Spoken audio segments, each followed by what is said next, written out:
Yo and welcome. Today we're doing the palm spin. That's the move, and here is a slow-mo.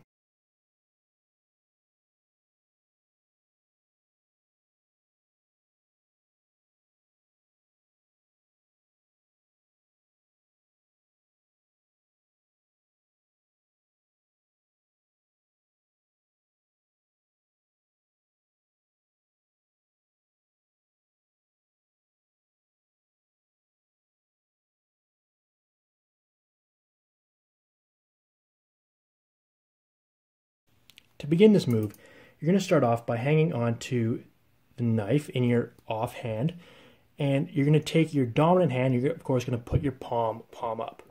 Now, it's not just a standard flat palm up. You're going to kind of extend your hand. And what I mean by that, right, if this is flat, this is extended, right? You see there's kind of like a peak here at my knuckles. This part's a little bit lower, this part's a little bit higher, that part's a little bit lower. I'm not completely stressing, I'm just a little bit flexed here. And that's going to create a nice rounded surface here where the knife can spin on top of. Anyways, okay, so you're going to start off this move, of course, put in this flexed position. Your offhand now, you're going to take the bite handle, right, so I've marked that with white tape here, and do a wrist pass with your offhand. This is going to be tricky, right? You're probably going to get cut. And you can do this spin with either handle, the palm spin, but you're going to get cut now, but you're going to save your hand later, and I'm going to tell you why. So I would start with the bite handle, suck it up. It's worth it. Learn how to do the wrist pass. The tutorial is going to be in the description. Okay, so your palm here is extended, palm up, dominant hand. Your offhand is going to do a wrist pass. Instead of catching the wrist pass like this, you're going to fling out the safe handle, turn your palm down, fling the safe handle back, and fling the safe handle, when you fling it back, onto your palm like this, right, in a palm spin kind of thing. You don't want this hand to be much higher than that hand, right? You don't want to be going down. You don't want to be going up if that's even possible. Your hands are kind of level, right? So your dominant hand is flexed, your other hand here, boom. Something like that. You do the wrist pass into the hit. Now, where you want to land, I find, is pretty important. Usually I find the best spot, if you see in my hand here, there's these two little lines that meet at this point right here. That's the point I like to aim at. I find if you aim too high here, this part is too kind of pointy. Down here is a little bit too fleshy, but if you hit right there, it'll kind of slide down and land in this nice, flat, smooth spot right here, and that's kind of where you want it. So you got your hand flexed, you flick out the safe handle, boom, you come around, and you land with the middle of the pivots right over top of that spot where they'll meet.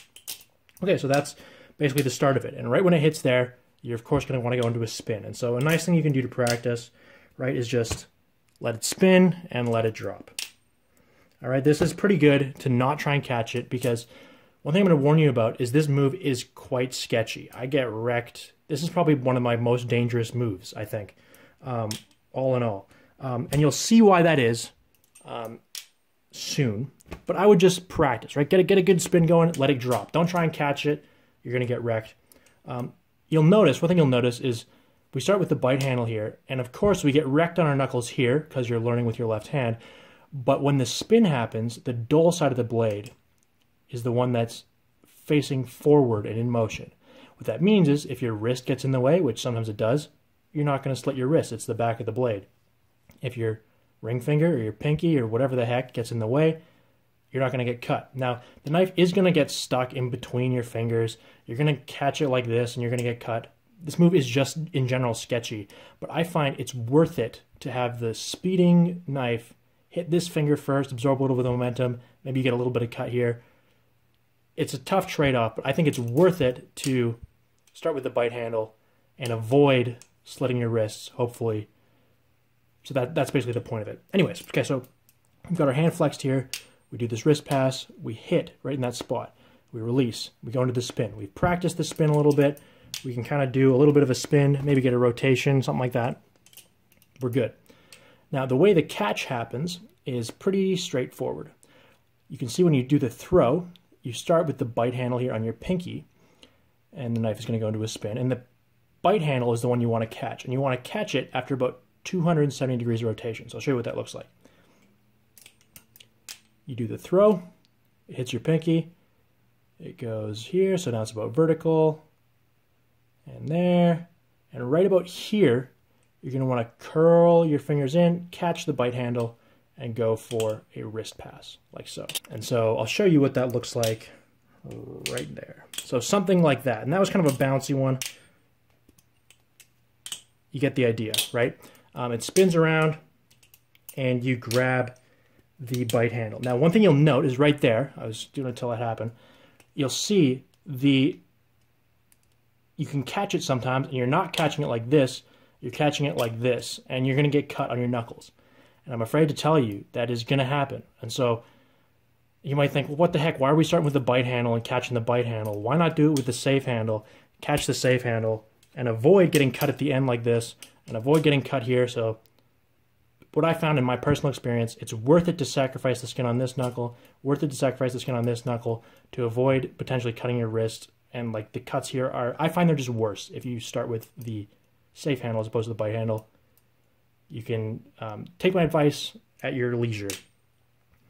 Now, yeah, so that's basically the whole move. I don't know if there's too much more to say about it. One thing to note is if you are starting with the bite handle, you're going for the catch. One thing you can do is when you catch, make sure that it's pointed downwards. So if gravity is this way, right, I'm pointing it downwards. And so when I catch, if I catch it the wrong way like this, it's kind of hanging down and it's not going to cut me. As opposed to if I go for a catch and I'm upwards, if I catch it like this, right, I'm going to get cut, if that makes any sense. So a couple tips just to round it off. Catch the bite handle. When you catch, point it downwards like that. But really, you just got to go for it, right? This is one of those ones where you're going to suck at it at first and you're just going to get better and better as time goes on. That's the whole move. Hope you guys like that one. Thanks for watching. Peace.